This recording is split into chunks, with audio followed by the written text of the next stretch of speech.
সেনা সদস্যরা তার উপর অতর্কিত হামলা করেছে, সেই জায়গায় সেনা প্রধান এখনো পর্যন্ত একটি সিঙ্গেল বিবৃতি প্রদান করে নাই। সুতরাং আমরা এর থেকে উপনীত হতে পারি যে সেনা প্রধানের নির্দেশনা ক্রমে এই ডাকসুর সদ্য সাবেক বিপি গণ অধিকার পরিষদের নেতৃবৃন্দের উপর অতর্কিত হামলা করেছে, প্রেসক্রিপশন অনুযায়ী কর্মযজ্ঞ পালন করছে।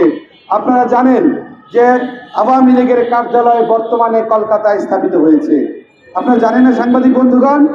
সুতরাং আজকে আপনারা জানেন ভারতের প্রেসক্রিপশন অনুযায়ী প্রিভিয়াস টাইমে ফ্যাসিবাদের সম্পূর্ণ সময়টুকু বাংলাদেশে পালিত হয়েছিল।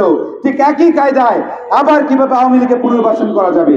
আওয়ামী লীগকে পুনর্বাসন করার জন্য একটি দল প্রয়োজন রয়েছে না? কারো উপর দিয়ে তো যেতে হবে। সেই জন্য বাংলাদেশের মধ্যে একমাত্র জাতীয় পার্টির মাধ্যমে আওয়ামী লীগের পুনর্বাসনের কার্যক্রম ভারত কায়েম করেছে বাংলাদেশে। সেই জায়গায় আমরা বলতে চেয়েছি আজকে ডাকসুর বিপি নুরুল হকের উপর হামলা করেছে।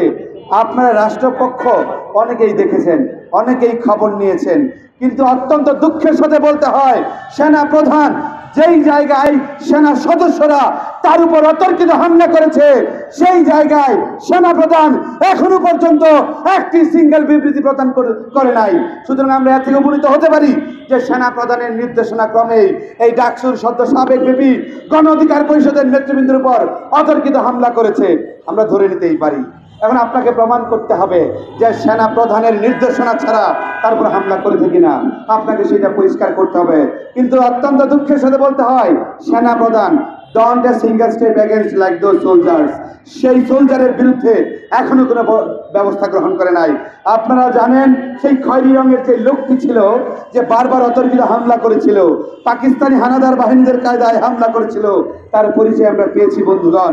সেই পরিচয় আমরা ডিএমপিতে দেওয়ার পরবর্তী মুহূর্তে পর্যন্ত তারা তার বিরুদ্ধে কোনো প্রকার ব্যবস্থা গ্রহণ করে নাই। অত্যন্ত দুঃখের সাথে বলতে চাই যেই সেনাপ্রধান আপনারা জানেন খুনি হাসিনার চাচাতো বোনের জামাই, মেয়ের জামাই।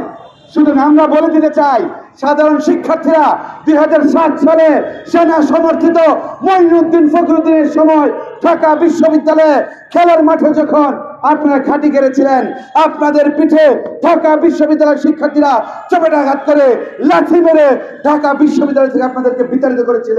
সুতরাং এই 24-এর গণঅভ্যুত্থান পরবর্তী মুহূর্তে ছাত্র সমাজ কিন্তু এখনো ঐক্যবদ্ধ রয়েছে, এখনো সজাগ রয়েছে।